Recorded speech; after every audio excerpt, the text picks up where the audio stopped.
Hello everyone and welcome back to another very nice historic chess game. So in this chess game we have Julius Perlis with the white pieces and his opponent was Georg Salwe with the black pieces, and this chess game was played in Belgium in Ostend in the Ostend chess tournament in 1906. So let me quickly introduce these chess players. Actually both of them are quite important chess masters in the chess history. So Georg Salwe was a Polish chess master who started playing chess at a late age. He took chess seriously at the late age of 20 years old, and because he was so talented, he actually came first in the very strong chess tournament in St. Petersburg in 1906, ahead of strong chess players like Akiba Rubinstein. So a very important chess player, one of the strong chess masters from the late 19th century, early 20th century era. And his opponent Julius Perlis was an Austrian chess master. He was also quite a strong and a talented chess player. But unfortunately he died very young because of a very unfortunate accident. He died from exposure in a mountaineering accident in the Austrian Alps in 1913 at the age of only 33. So a strong chess master from Austria. So let's see what happened. This was an interactive game. So we have the Vienna game, the Vienna Gambit, one of my favorites. So d5, it is declined. F takes on e5, and then knight takes on e5, e4, knight to f3, bishop to b4, developing the bishops, and then knight to c6, and both players castled. So queen to e1.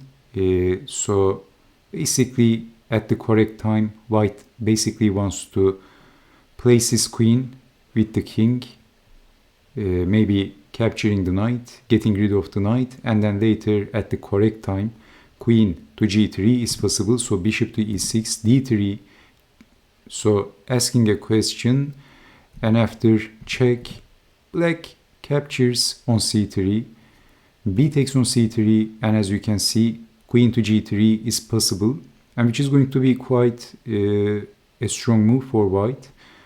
So lining the queen with the king, and we have d4. And also at the same time, white can also push the pawn, and white is going to have a very nice pawn chain in the center, which is going to be quite strong, and we can say that white has better grip, a better pawn structure in the center, even though white has a damaged pawn structure, pluses and minuses, but it is going to give white a strong center with a space advantage. So we have d4, and naturally black is fighting for the center, and not pawn takes pawn or pushing the pawn, queen to g3, so aiming the king with the queen. And if pawn takes pawn, then bishop to h6, threatening checkmate, and pushing the pawn and then capturing the rook. So there is no time defending, rook to e8, and then knight to g5, getting one step closer to the king. A prophylactic move, bishop back. So in this position, actually, knight to e4, both attacking the bishop and also threatening knight to f6 is a pretty annoying threat to deal with. And at the same time, after knight to e4, you can see that the dark square bishop can also jump in on h6. So it is going to be quite difficult. So as you can see, if knight to f6, the g-pawn is pinned. So already it looks very annoying. How about h6, giving the boots to the knight? Then it's not good. Knight to e4 and threatening knight to f6. A difficult position. So we have c4. Now in this position, knight to e4 is a tempting move, of course, but white played a deeper move, a better move, and this c4 move was actually quite A beautiful move. Now, can you see the idea of c4? Actually, the idea is this, not allowing bishop to d5, because white wants to play bishop to f3 and black is not going to be able to fight for it. So bishop to f3 and then bishop to e4. And this bishop is going to be, this passive looking, pathetic bishop is going to become one of the heroes in the white's army. So we have queen to d7 and simply the bishop is getting very active, and we can see that black has a horribly passive position. The rooks are not connected, the knight and the bishop is in the 8th rank. The king is aimed at the queen. The king is also not looking very safe and not looking happy. So black says, go away, leave me alone. But white says, no, I'm not leaving. Knight to h7, actually a very strong move. So threatening this, forking the king and the queen. So we have king to h8, unpinning the g-pawn, but here comes, did you see the move? Boom! Bishop takes on h6, f5. How about pawn takes bishop, knight to f6, attacking the queen, defending the queen, but not the king, queen to g8, check, mate, double threat.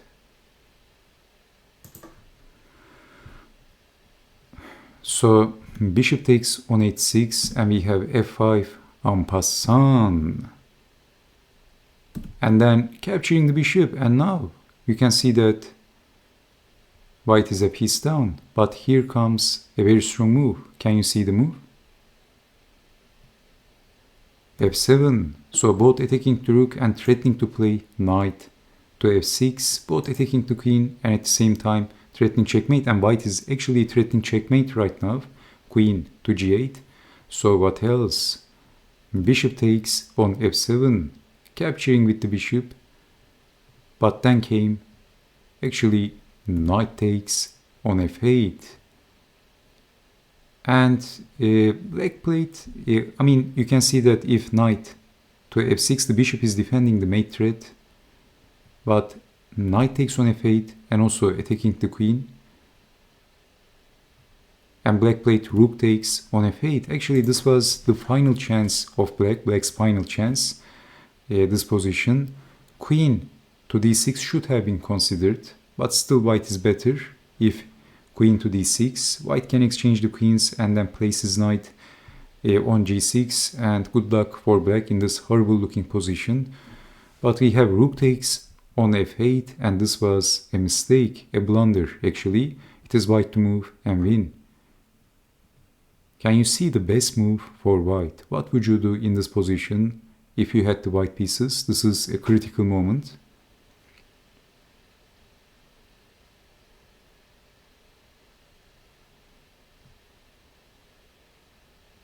Okay, rook to f6 is the move. Actually, this is an extremely strong move, and how to defend rook takes on h6, ladder, checkmate.